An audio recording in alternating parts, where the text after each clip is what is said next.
First of all, thank you guys so much for your pre-orders. It means the world. Pre-orders are important because they basically signal to the marketplace, all the bookstores, all of the retailers, they get all this data in advance. And so they know basically how much should they stock up on this book? Like, is this going to be a book that sells? And basically, success begets success, right? Like, the more people see the book, the more people will buy it. So pre-orders mean everything to me. And I really appreciate all of you all who've already sent in your screenshots and stuff. I love being tagged in it. It literally makes my day. So thank you so much for your pre-orders.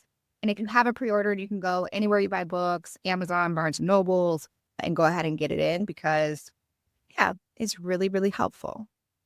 I've tried to manage my expectations on being a New York Times bestseller because the publisher tells me that it's very difficult to do and it's not a linear experience. However, your girl is ambitious. So, anyways, here we go. Let's read a little bit of the book together. This is in chapter 9.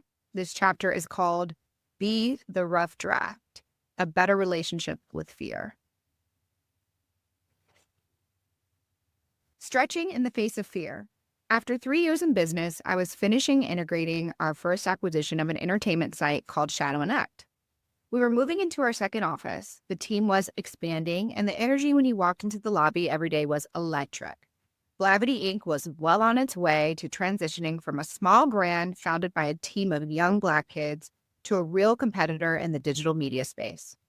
We were 3 weeks out from our second AfroTech conference when I finished closing the acquisition of a travel and lifestyle company called Travel Noire.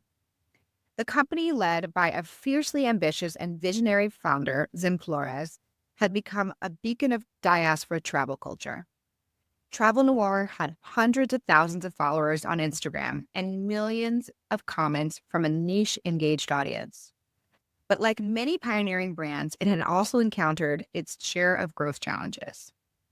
The company was having operational setbacks from scaling and was looking for a larger entity that could handle the ebbs and flows of the seasonal travel world and establish its cash flow. My mind was buzzing with energy and anticipation as I entered the final stages of negotiation and diligence on the deal. We were about to take a bold leap of faith. It was not normal for a business less than 5 years old to attempt an acquisition, let alone two, in 18 months. Yet I knew that this acquisition could be transformational for our company, allowing us to broaden our audience and deepen our impact. Travel Noire wasn't just an Instagram account and a tour operator. It was a movement that inspired people of color to explore the world and share their unique experiences. We worked hard to close the deal and envision a new chapter for the brand. What I didn't anticipate, however, was the labyrinth of operational issues that came with it after the contract had been signed. The once enticing opportunity quickly transformed into a multifaceted challenge. There were surprises in our post-acquisition integration, unanticipated costs, and execution risk of managing tours overseas that threatened to derail our grand vision of a profitable, impact-driven media company. Where were these unexpected new resources going to come from? My ambition had led me to acquire a unique business, but as the reality of these unforeseen complexities set in, a shadow of fear crept over me.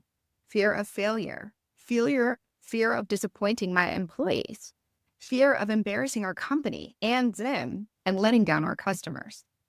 In the face of these fears, I had a choice to make: succumb to the pressure and retreat to the safety of convention, or rise to the occasion and prove that our unique approach could weather any storm. I chose, of course, the latter. I chose to lean into the uncertainty and to view each challenge as an opportunity to learn, grow, and innovate. I chose to lead by example, showing my team that we could adapt and thrive in the face of adversity. And I knew that there was no way I was facing my fears alone, so I turned to my most reliable team members to form an internal war room that strategized, faced each problem, and adapted our plans in real time. We met twice a week to tackle each issue head-on, brainstorming, problem-solving, and systemically knocking out each surprise that came our way. But this wasn't just an effort on behalf of my immediate circle. I had to lean on a broader network too. When unexpected costs threatened to strain our existing operations, I rallied our investors and raised an additional $300,000 in less than 6 weeks. This influx of capital ensured that the operational surprise presented by acquiring Travel Noire didn't pull us all under.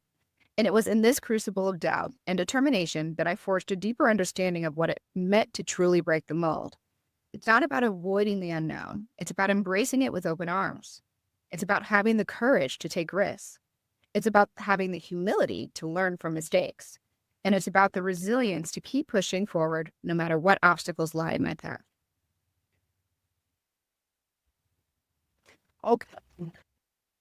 But what he was is tantalizing. It's giving author. It's giving book. It's giving rewrite your rules. So I talk about so many different things in this book, but that was just a sneak peek of one of the stories that I share. I try to be really honest in this book, the good, the bad, the ugly, things that I wish I had known, things that I wish I had done differently. And then also just the frameworks that I developed as a result of going through the fire of like really building this company at scale. I think this book is helpful for anyone. It's not just for entrepreneurs. I tried to make sure that this book was something that was relevant, whether you were a mom thinking about transitioning back to work, or you are a full-time employee and you're thinking about maybe I should build my side hustle and maybe I should be a full-time entrepreneur, or maybe I shouldn't. Maybe I just want more income and I want to keep my day job.